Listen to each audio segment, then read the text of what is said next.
Hey guys, what's going on? John here from What's Spinning, here tonight to chat about this new Poppy album, I Disagree. Poppy is a YouTube personality. She's come out with a few albums in the past. By now, you know who she is, most likely. And in 2017, with Poppy Computer, she made her debut, and honestly, I thought this was a pretty quaint and enjoyable little electro-pop album. Like, I'm partial to tracks like Moshi Moshi and Computer Boy. Those are really cute little synth-pop tunes. But for me, I always feel like Poppy's strengths has come from her personality, which I really wasn't feeling on Poppy Computer. However, call me nutty, but I really loved 2018's Am I a Girl? It's a much darker album. It's a grittier album as well. And Poppy's personality shone through in a big way here. This is just a really great collection of, once again, electro-pop and synth-pop tunes. Now, up until this point, the singles leading up to this album have been a real left hook, being basically alternative metal and industrial tracks, even though don't tell Poppy you think that. But is it a little bit too much?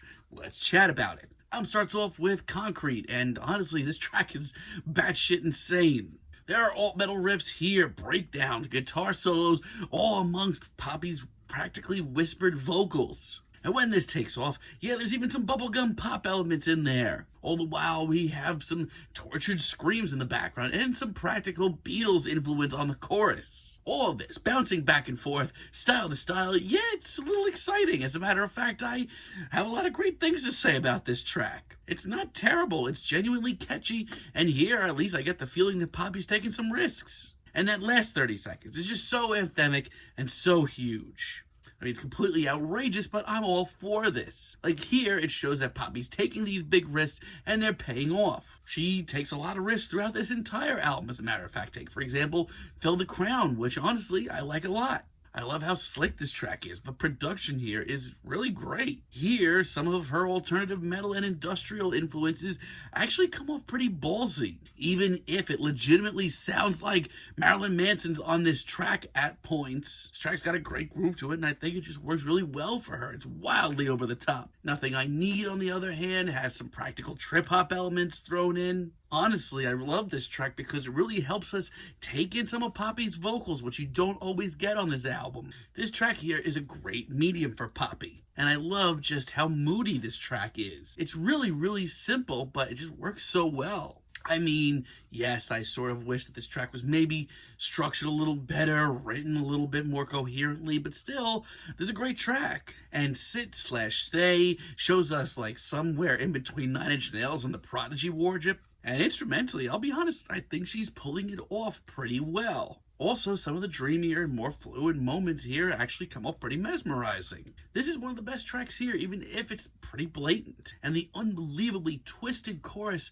is one of my favorite here. It comes off like some sick blackened mantra, and I love that. But alas, most of this album does not pan out as well for Poppy. Take, for example, the title track, I Disagree. If you told me that this track was a leftover from the last Bring Me the Horizon album, I honestly wouldn't have been that surprised. It's chugging, it's all in your face, super muscular, but this isn't nearly as exciting or vibrant or fun. No, it's moments like this that I just kind of feel like Poppy's trying a little bit too hard. Like, there are some euphoric moments, and some of Poppy's vocals occasionally are really great. But outside of that, this is just really awkward and not fun at all. The sort of subtle vibes that start off with Blood Money actually really pump me up, but everything else about this track is just a little bit too in your face for me.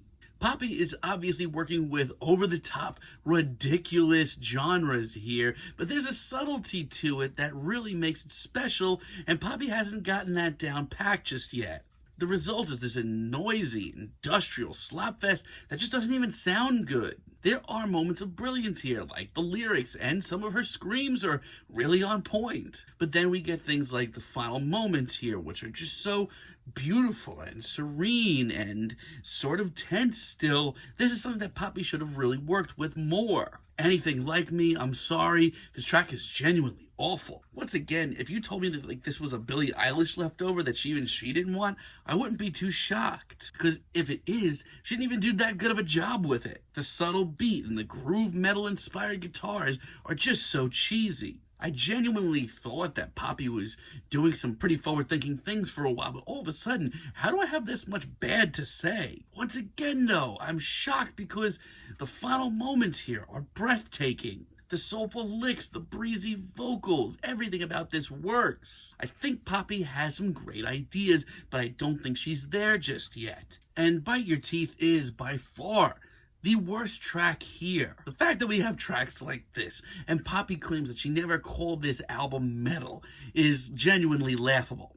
Sorry, but I have to steal the title of your album here. I disagree. This is the cheesiest track of the bunch by far. The light and fluffy chorus here doesn't come off nearly as cute. As a matter of fact, it's freaking ridiculous. And this instrumental, there's nothing groundbreaking about it. This just comes off like a ripoff. I do still think that some of the dreamier moments here are actually pretty interesting. But the chugging guitars and the breakdowns and the solos, I don't know, there's just too much going on here for me. And I'm not exactly hyped up for Sick of the Sun either. I actually really love the production here. I think the waves of distortion and the very dreamy atmosphere are really classy. To mention, once again, those trip-hop vibes are very cool. But outside of that, Poppy doesn't even sound like she's trying anymore, or at least hasn't put nearly as much effort into this as she did with her earlier tracks. But I give credit where it's due. Don't Go Outside is actually a great finale. After hearing all of these wound up, rip-off, thrash metal, and whatever metal tracks, the stripped-down nature of this track is actually really pleasing. It has this sort of rainy day, gloomy vibe that I'm all about. And the way that the beat works into this track is really great. This is, dare I say, once again, a great medium. It feels like Poppy has that subtlety down here. I mean, if she really wants to try more material with rock, and you want to check out a track here that shows Poppy's material in this field, I'd say give this a shot. The only thing that I really have to say about this is, yeah, it didn't need to be 6 minutes. And yeah, the second half is a little repetitive, but this is a great medium. So overall, Poppy, I disagree. This is a really odd album from her. I thought she had a really great thing going with the electro-pop and synth-pop sound, and I respect all the risks that she took on here. But there is a subtlety to these genres that she just doesn't seem to get just yet. All these instrumentals come off as either too cheesy or just straight up of a ripoff. There are moments where her pop sensibility and rock and metal and all these dreamy atmospheres come together and bring out something really cool. Like I said, I think Poppy has some really genuinely forward-thinking ideas, but we're not just there yet. So I'm feeling like a light to decent 6 on this album. But let me know what you guys think down below. If you liked the video, be sure to give us a like, give us a subscribe, and let me know down below what you would like for me to chat about in the future. Until next time, have a great day, guys.